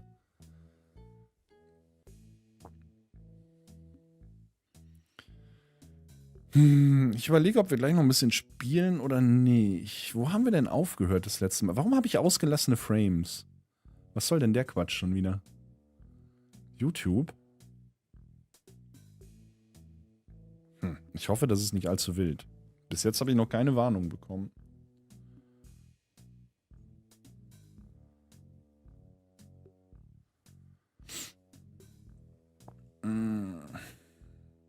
Ja, da haben die YouTube-Gucker jetzt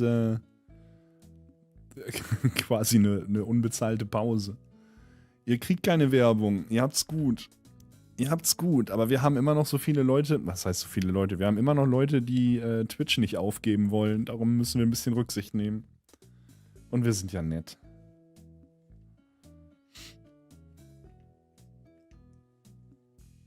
Und irgendwann monetarisieren wir auch YouTube durch. Dann kriegt ihr auch Werbepausen vor den Kopf geballert.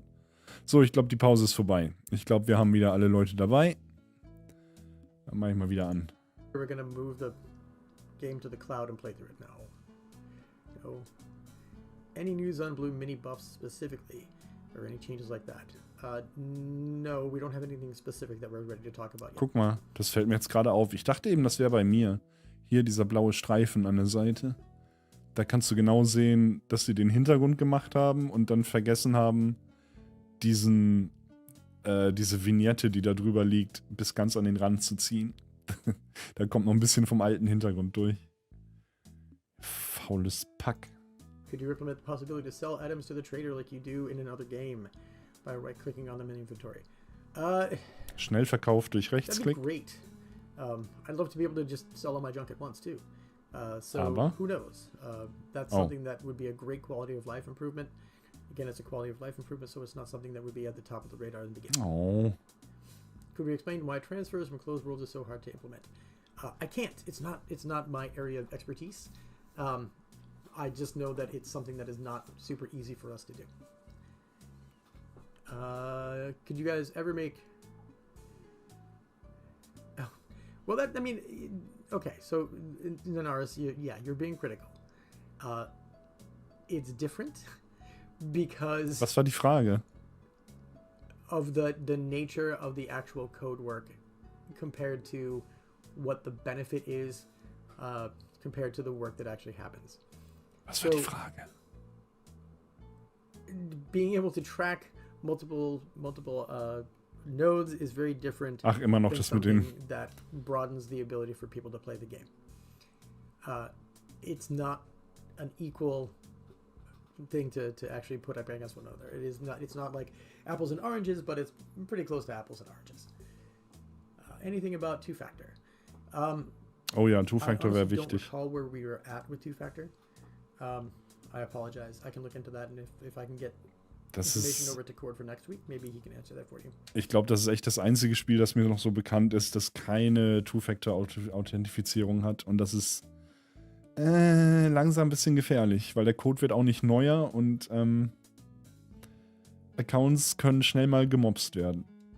Das müssen die eigentlich echt dringend mal einbauen. Resources to 5 or 10. Not sure what you mean by the dropping of resources to 5 or 10. I mean, if it's 5, if you mean like when you're out there harvesting nodes or something, I would need a little more context. Just add new currency. No, we can't just add new currency for skirmishes. It has to be.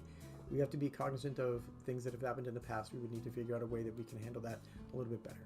Okay. Das ist eine sehr vielsagende Antwort. We have to be cognizant of things that have happened in the past. We have to be cognizant of things that happened in the past. Auf die Frage, ob sie nicht einfach eine neue Währung einbauen können. Weil Herr der Ringe jetzt schon sehr, sehr viele merkwürdige Währungen hat, die man nur für irgendwelchen kleinen Scheiß braucht. Das ist, ich erinnere mich, dass sie da sehr großzügig waren mal eine Weile. Da war das Spiel noch nicht mal Free-to-Play, aber da waren sie sehr großzügig für Scharmützel, für Instanzen, für Ruf, für bestimmte Aufgabenbereiche, für Ruf nach Gebiet, für Ruf nach Fraktion, für Crafting, für das wiederholte Spielen von Dungeons und so weiter. Für alles gab es neue Währungen, die auch nicht miteinander umtauschbar war. Für Events, für jedes Event eine andere Währung. Das haben sie mittlerweile geändert. Und da haben sie sich, glaube ich, schon in ein paar blöde Situationen reingeritten, weil am Ende hatten die Spieler halt echt 100 verschiedene Währungen und Sammelgegenstände im Inventar und konnten einfach keine Questgegenstände mehr aufheben. Dadurch kamen dann auch irgendwann die Carry-Alls und so. Ja, das sehe ich genauso. Wow, this is a lot of chatter. That's great. All right, is there a chance for... There is. Yes, I already said that. That's good. Okay. Well, thank you for the positive feedback, River of Power. We love doing it. I mean, that's the thing. Und das merkt man halt auch. Denen liegt was am Spiel. Is the work fire breathing be released anytime soon? I can't say anything about that either. We haven't touched any of that in quite a bit. Let's see. So, accessibility. Oh, access to your soldier. Oh, not accessibility. Okay. That's something we talked about. I mean, we already do allow you to take the soldier out. I think the problem is the soldier loses its value after a time because it doesn't scale correctly, and we would need to adjust that before it becomes more of a thing. Ich mag den Soldaten eh nicht. Der Soldat das ist halt der NPC, den man für Scharmützel bekommt, und mittlerweile kann man den, glaube ich, überall herbeirufen. Ich weiß nicht. Ich mag die Scharmützel-Sachen allgemein nicht. Vielleicht bin ich da ein bisschen vorurteilsbehaftet. PvP between free people a possibility? No. No. Von Anfang an nicht. End of state. PvP zwischen verschiedenen freien Völkern, also zum Beispiel Menschen, Elben und so weiter, haben sie von Anfang an gesagt, wird es nicht geben, gibt's nicht. Weil das, zum einen möchten sie das nicht, wegen der Story, zum anderen ist das, glaube ich, auch lizenzrechtlich tatsächlich vereinbart, dass sie dürfen keinen PvP-Modus einbauen, in dem Spieler mit ihren Hauptcharakteren gegeneinander kämpfen, solange die Hauptcharaktere beide die Guten sind in der Herr der Ringe Welt. Und das ist da ja ziemlich offensichtlich gesteckt alles. Darum haben sie auch von Anfang an nur Player vs. Monster Play eingebaut und nicht Player vs. Player. Sodass, wenn man gegeneinander spielen will, muss man, wenn man auf der anderen Seite spielen will, einen neuen Charakter haben, der ein Ork oder ein Wag oder sonst was ist. Ich finde das nicht schlecht. Okay. Wir haben damals wirklich, wirklich viel PvMP gespielt. Richtig viel. Ich wünschte, ich hätte jetzt ein paar Leute aus der alten Sippe da könnten wir euch was erzählen. Aber die sind alle leider verschollen gegangen mit den ganzen Serveränderungen und so. Ich weiß, dass ein paar auf einem anderen Server sind. Egal. Jedenfalls, das, was wir uns immer gewünscht haben, seit Tag 1 im Spiel quasi, war, macht die Ettenöden auf, gebt uns eine Chance, und wenn es nur ein Event ist, ein paar Mal im Jahr, dass die Monster aus den Ettenöden raus können und ins offene Land gehen können und einfach Spieler niedersemmeln können. Bin ich immer noch für. Ich würde das so feiern. Aber es ist so schade. Als Monsterspieler bist du halt auf das eine Gebiet von den Ettenöden beschränkt. Und mittlerweile, am Anfang war es cool, auf unserem alten Server war es cool. Mittlerweile mag halt niemand mehr PvP spielen von den freien Spielern. Und dementsprechend bist du da immer nur alleine. Und das ist halt schade. Weil viele, viele Leute haben echt viel in ihr Monster-Ding investiert und so, weil das, für viele war das echt der Hauptgrund, das Spiel zu spielen, weil das einfach anders war als bei anderen MMOs und so. Und das verrottet alles so ein bisschen vor sich hin, und das finde ich schade. Und ich weiß nicht, ob die Entwickler das tatsächlich so wahrnehmen, weil ich glaube, in den USA ist das immer noch ein Zacken beliebter als hier. Aber hier auf den deutschen Servern hast du mittlerweile so leere PvP-Welten, und das ist tut mir jedes Mal in der Seele weh. Vor allem, weil es früher echt cool war. Ich habe mein erstes, wie nennen sich diese edgy Musikvideos, die eine Weile auf YouTube in waren? AMV. Ich habe mein erstes AMV-Video auf YouTube über Herr der Ringe Ettenöden gemacht. Mit einem Lied von Rise Against. Und ich glaube, die allererste Version davon gibt's gar nicht mehr. Und irgendeine müsste noch auf meinem Channel sein. Ich weiß nicht, oder? Lass mich mal eben gucken. Ob die noch öffentlich ist oder nicht.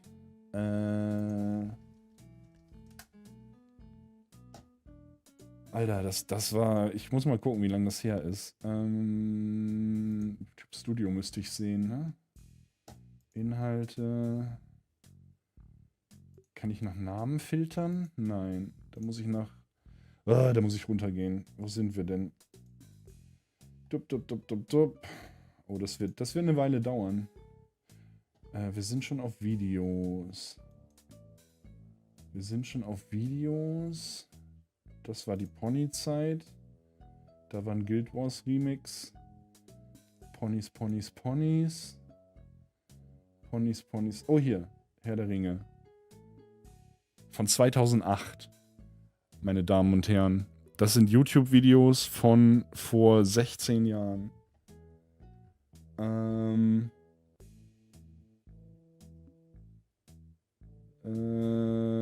Lord of the Rings Online AMV. Da musste ich, glaube ich, den Ton ändern, oder? Warte mal.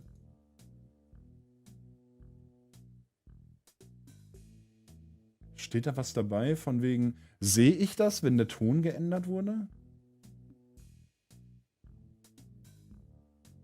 Editor? Urheberrecht. Lass mich mal kurz. Ich erkenne das, wenn ich es höre. Dann werde ich dir sagen können, ob es das... Na, warum spielst du es nicht ab?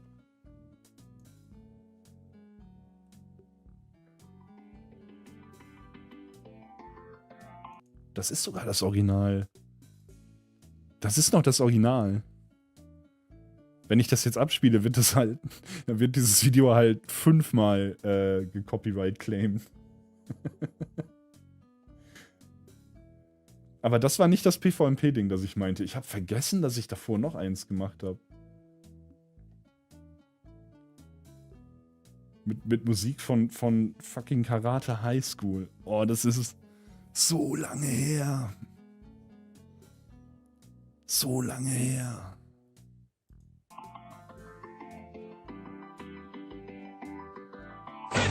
Ah!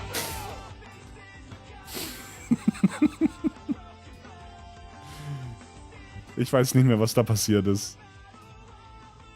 Ich glaube, da habe ich nur rumprobiert. Ich habe bessere gemacht später.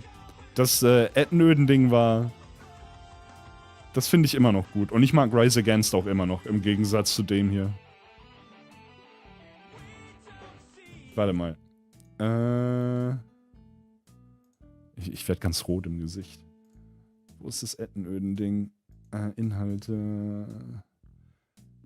Ach ja, die Navo-Dinger, die musste ich alle ändern. Weil die Navo-Sachen, die Lieder sind alle sofort geclaimt worden.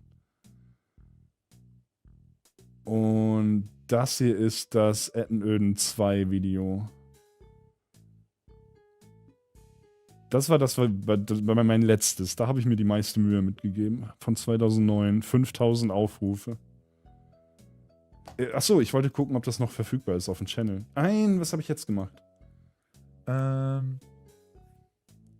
Wo sehe ich den Status? Öffentlich. Öffentlich, aber Urheberrecht. Okay. Also theoretisch kann man das noch gucken. Da habe ich Sony Vegas. Da habe ich zum ersten Mal Sony Vegas ausprobiert. Und da hat der ganze Ettenödens Monster Play Server, der da online war, die haben alle mitgeholfen und so. Das war irgendwann ein Bug. Den gab es genau einmal im Spiel. Aber dafür auf allen Servern. Und jeder, der zu dem Zeitpunkt eingeloggt war als Monster, zu einer bestimmten Zeit an bestimmten Orten, ist automatisch auf Max-Level aufgestiegen. Da gab es noch irgendwelche anderen Voraussetzungen. Das war total verrückt. Das war so selten. Aber es ist auf allen Servern zur gleichen Zeit unter den gleichen Voraussetzungen passiert. Und aus irgendeinem Grund haben sie uns nie zurückgesetzt. Und dann haben wir irgendwann die Turbine damals noch angeschrieben, beziehungsweise den Community Manager angeschrieben und gefragt, ob man uns bitte zurücksetzen kann, weil wir keine Lust haben, gebannt zu werden. Und dann haben sie uns gesagt, ja, nee, komm, das sind jetzt insgesamt über alle Server verteilt, vielleicht 30, 40 Spieler, die davon betroffen wurden, behaltet das einfach. Und seitdem haben wir Level 50 damals noch Monster Player gehabt. Also, nee, die Level waren immer die gleichen. Rang 15 Monster Player. Mit den besten Skins und so. Die hatte kein Mensch. Die hatte für Jahre niemand. Weil das einfach ewig gedauert hat, die zu leveln. Das war cool. Hatte das noch irgendeine tolle Stelle? Nein. Wo waren wir stehen geblieben? Hier. No. You can duel and that's PvMP. Wir sind drauf gekommen, weil PvMP. about it.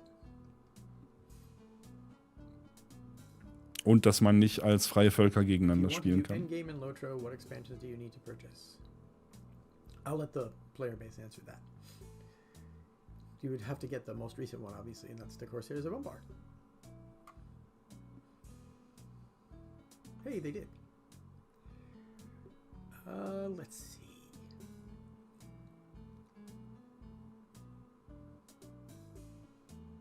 Ich war gerade kurz irritiert, dass er meine Musik im Hintergrund laufen hat, aber ich habe ja selber die Musik im Hintergrund Please laufen. improve the graphics.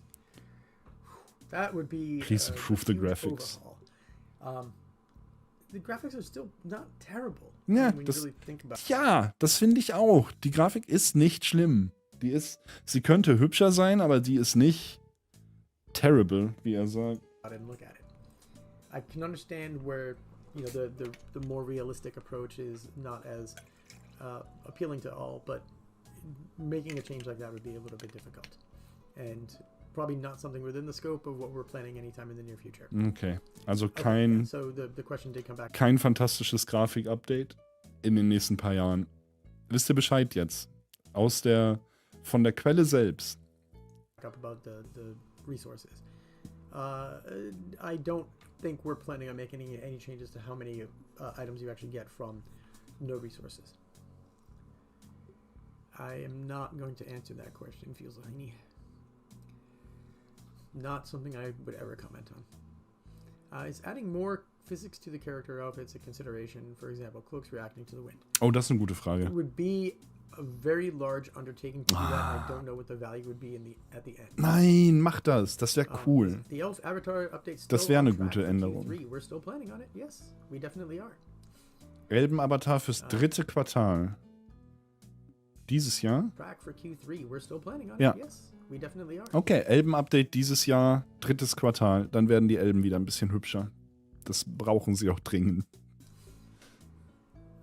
Some of the stuff we do seems to go in the right direction, but then it seems you tend to release stuff but don't polish the remaining 30%. We have an 80-20. We go for 80-20. What are your processes to evaluate when a thing you work on is actually done? Good question. Warte, was war die Frage? What are your processes to evaluate when a thing you work on is actually done? Ah, okay. Good question. Most of the time we try to get it to the 80-20 for the polished state, so that 80% is like the go no go, and then if it's not completely polished, we would like to go back and revisit things. We do tend to go back and revisit everything we possibly can. The go no go on everything is really more dependent upon what the release requires and how the shape that things are in. Things that are not ready, we hold back. I mean, look at Siege last year; it was not ready. We held it back. I'm still working on it right now. So we don't put things out there if we know that they're terribly broken or they're not really ready. Okay. And if we discover things, because not everything goes out there where we expect it to be perfect, and then things get completely changed when you put them on a live server with a whole bunch of different people hitting and hammering on them at the same time. So we make the adjustments as quickly as we can, and we try to address every bug that comes up. Right.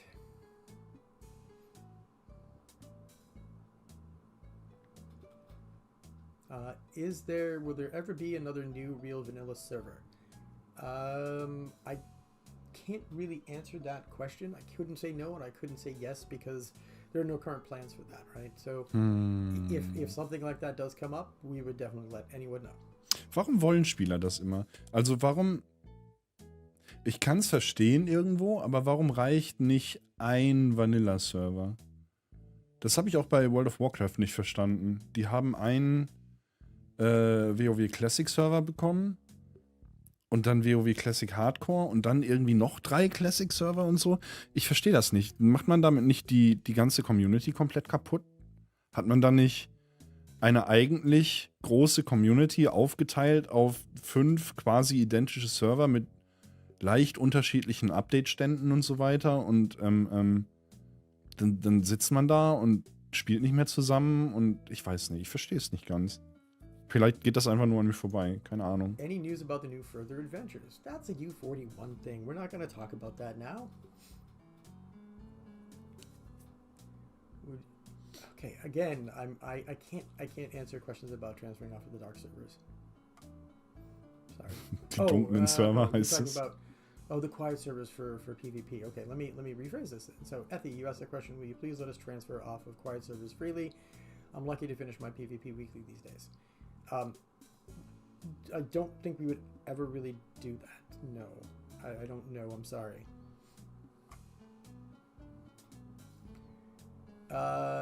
Hey, there was a question about the low FPS experiences in Ambar. I would extend that also to Minas Tirith. This is part of the effort that we are going through right now with a smaller team, a smaller group of the actual team, to identify some of the egregious places where we're seeing both client and server difficulties, and we're slowly Das haben wir auch gemerkt bei Minas Tirith. Make adjustments to and address, because there are some areas of the game that are worse than others. And we are working on trying to fix a lot of those. Okay. Elf avatar changes that we are planning on is for all elves in the game. Sev has teased a new legendary server. Any news on that? We're definitely working on something, and I can't say exactly when, but we're working on it. Die halten sich aber auch immer geheim manchmal. We are working on it. We're not going to explain the gimmick yet. We're not going to explain what it is yet, because it's not ready yet. Sie haben gesagt, sie machen einen neuen Legendary Server, aber das soll nicht einfach ein Random Legendary sein oder ein bestimmtes Update Legendary, sondern der soll ein bestimmtes Gimmick haben. Aber sie wollen nicht sagen, was es für ein Gimmick ist. Also der soll irgendwas Besonderes soll er haben. Ich wüsste nicht, was es sein könnte, aber wer weiß. Wer weiß.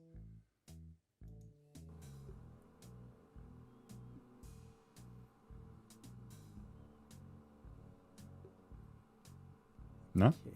Can we please get a Baron statue? Can we travel skills to Rosegabel now that the map item has been changed to single use? Das ist noch nicht unser Gebiet. Not exactly sure what the block would be for that. I'll have to ask.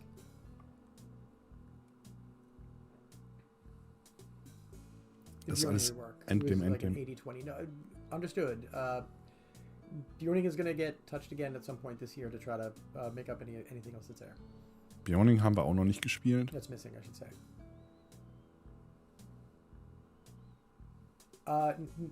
No, so Talrion is asking whether or not future crafting events will be in some sort of instant spaces. Potentially. The objective with a lot of the crafting events that I'd hope to implement quickly was to make them more out in the open so that they felt more of like a community experience, more of like a world building experience. And the Forester one was like kind of just the first thing that I put out there as a positive. And the next ones will be more cooperative, I think, than competitive. That doesn't mean that they'll all be cooperative or competitive. It just means that ich wüsste überhaupt nicht, dass die kooperativ oder kompetitiv sind. Aber wisst ihr noch, als wir das Förster-Event ausprobiert haben, da waren wir halt der Einzige, der da war. Und da war sonst kein anderer Spieler. Also ich habe keine Ahnung, ob man das irgendwie gegeneinander oder miteinander spielen sollte, weil wir es zumindest einfach alleine gespielt haben. Was halt auch schade ist. Be a little bit different. Some will be instanced, most definitely, because they would need to be controlled. Others might be out in the open. Can we make sure the gluten float in the water after she's defeated for group photos after the fight? Who says you killed it? It just slips down into the dark.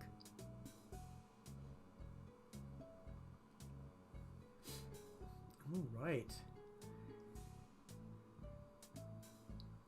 Are we going to tell anybody about the plans for PVMP later this summer? Oh. Was für Pläne? So, Oh. I would love to. Right? I would love to give you the full skinny on everything that's going in that I'm planning on to get in. Sagt was. I don't want to overpromise, and I don't want to paint myself into a corner where if I can't get all of the work done in that time frame, that I've made an impossible situation for myself. Sag ein bisschen was. There are some changes and adjustments that will definitely be made. Okay. Those don't necessarily seem like they're major, but when I say that, we do have to do some balancing out there for the monster play classes because they're a little bit behind in some regards. Not every class is that bad, so there'll be some class adjustments.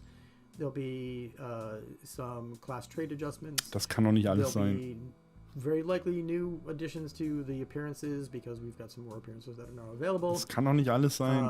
There'll be a few other changes that will happen, and if everything goes well, Ja. then Ja. you'll be getting something that hasn't happened in a very long time in the Edmores. So Neues Gebiet.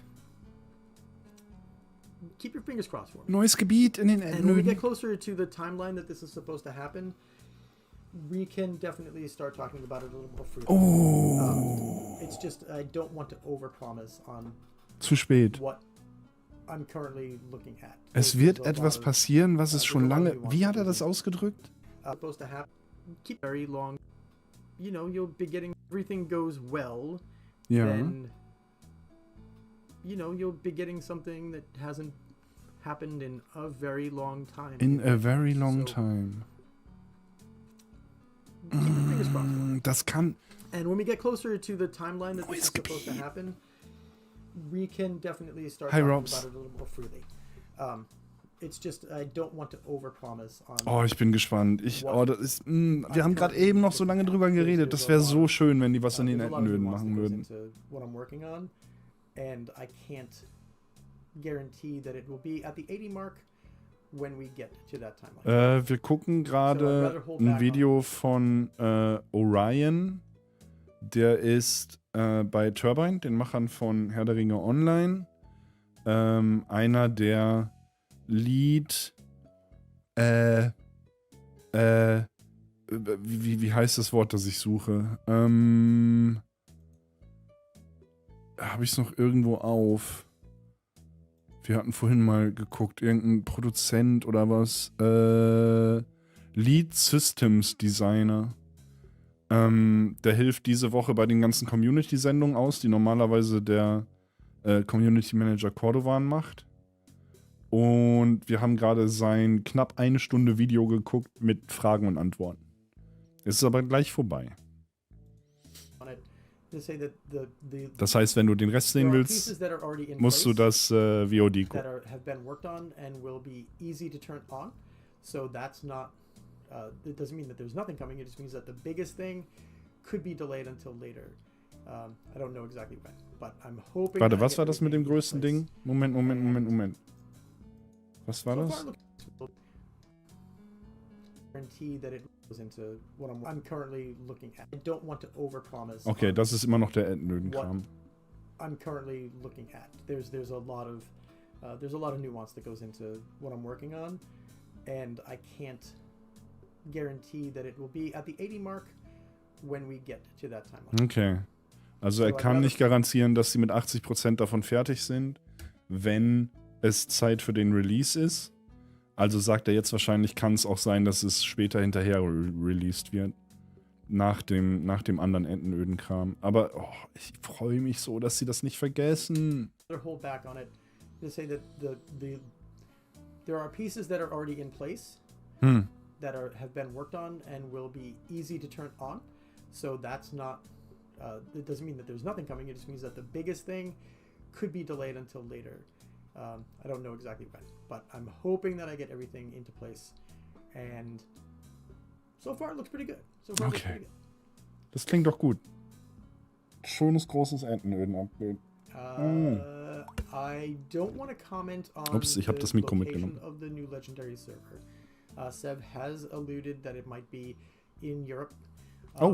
But I don't want to say anything outside of what I really should be saying about. Oh, was machen wir denn dann, wenn jetzt wirklich der nächste Legendary Server in Europa ist? Das heißt, da hätten wir kein Lag und nichts. Oh boy, da müssten wir ja quasi umziehen auf einen Legendary Server. Wollen wir das? Das weiß ich noch nicht. Oh, da muss ich drüber meditieren. Spiele ich gerne MOBAs? Nein. Ich habe Heroes of the Storm habe ich mal ausprobiert.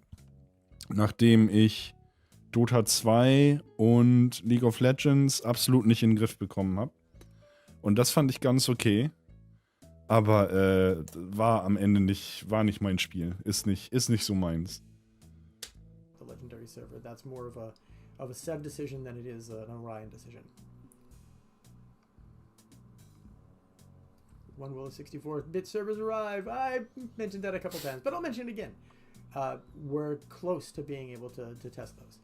And we're hoping that it happens much sooner than later. Ich habe leider zu wenig Ahnung, um zu wissen, was ein 64-Bit-Server wirklich ausmachen würde. Also wenn sie in einem Launcher jetzt einen 64-Bit-Client anbieten würden, was das effektiv für Verbesserungen bringen würde. Weiß ich nicht, keine Ahnung. Oh, noch nicht so viel. Yeah, Nenaris, I do want to keep the crafting events in the world because I think that because crafting can be very social, that I want to keep things as most social as I can. Okay. Random question. Any ideas floating around for new festival events? Oh yeah, definitely. Oh, okay. Yeah. Erzähl. Yes. Wie yes? Mistkerl, wie er nichts verraten will. The heroes in the tavern are concerned about Sarah. Das Bild ist besser, kann sein. Oh, Du bist auf YouTube. Ich habe auf YouTube die Bitrate erhöht. Also das kann tatsächlich sein, dass es deswegen ist. We fear she may have been in a motorized wheelchair to help get around. Well, first off, there's no motorized wheelchairs in Middle Earth. We do have wheelchairs. Was? Motorisierter Rollstuhl? She's very slow moving. Warte. The heroes in the tavern are concerned about Sarah Oakhart's general health. Ach, Sarah She's Eichenherz. very slow moving, and we fear she may have been in a motorized wheelchair to help get around. Well, first off, Okay, es gibt eine Quest im Spiel, da muss man Sarah Eichenherz begleiten und die ist nicht besonders schnell unterwegs und die ist sehr, sehr nervig, die Quest. there's no motorized wheelchairs in Middle Earth. We do have wheelchairs in Middle Earth. Sarah's fine. Sarah's fine. And I would advise, if you don't know all about Sarah, you should learn all about Sarah Oakhart and take your time on that quest. It's enlightening. Have mega servers entered the team discussion yet? They have not entered this chat, no.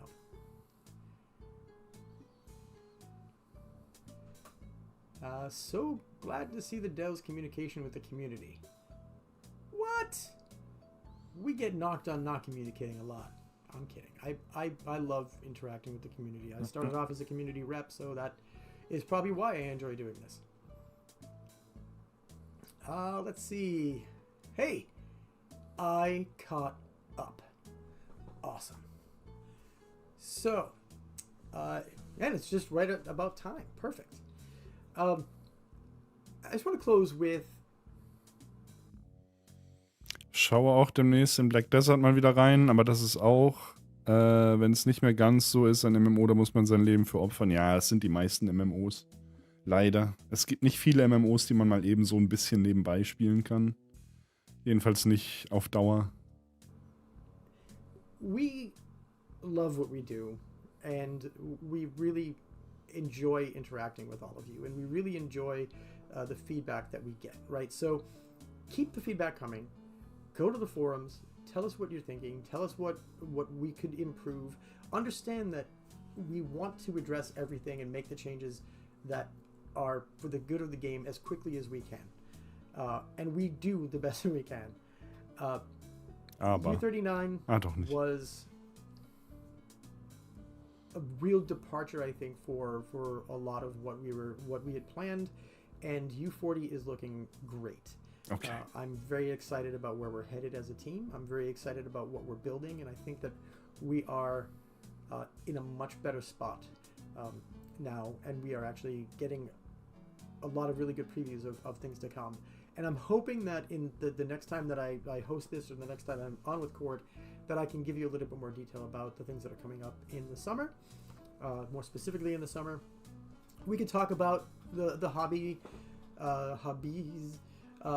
We can talk about the monster play changes. We can talk about anything else that we are planning on. But until we actually get a little bit closer to a lot of these things, it's difficult for us to really give you direct details. So if it comes off a little vague sometimes, apologies, but that is kind of the way it needs to be. Ja, das ist schon klar. There was a question about, is the overall population going down? Nope. Yes. It's not necessarily going down or going up. It's not something we talk about, so I can't really say if we're up or Achso, down or okay, where Sie it reden is. nicht drüber. I will say that what we are trying to do is make the game a little bit more accessible for people who are coming in for the first time by looking at this little downscaling thing. And that's kind of what we're looking at. All right. So with that, I think I'm going to pass the torch over to the next stream. And I want to thank you again for all tuning in for an hour and spending it with me. Gerne. Have a great one. See you out there. Auf Wiedersehen, Orion.